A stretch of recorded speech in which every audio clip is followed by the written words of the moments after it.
Grabe.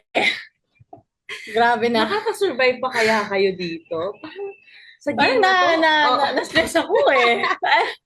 Ano ba? parang may stop na kayo sa squad camp. Sana hindi kasi, may vlogging. Kasi hindi pa rin kayo nagkakasundo. Eh kasi Kaloka kayo. ganun talaga pag di ko rin alam kay Princess at kay Dana. Bakit ganun ba kayo? Why?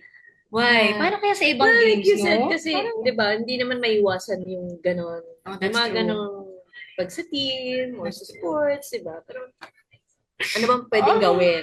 Diba? That's true. That's true. Pero anong lesson for today's episode? For today's episode, I think for today's episode, makikita mo yung realities of a friendship. Yeah.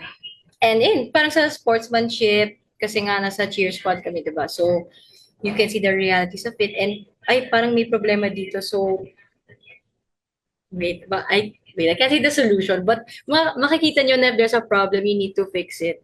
Kasi Yes. parang hindi na nagkasundo or something.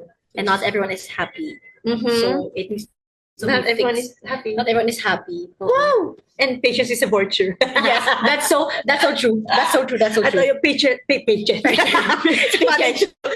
Patience. Yun din. Kasi syempre pag may mga ganun kang ka-teammate, kailangan magpasensya. Kung hindi, masisira yung Yes. kailangan like sports, di ba? Nasasabihan kayo, di ba? Nagkaroon ng problem. Oo Kung nga. hindi ka magpapasensya. Pero, syempre, you have to fix it. That's Kung true. hindi rin magiging okay. Wala nang teamwork. Teamwork makes the dream work. With that Oh, said, wow.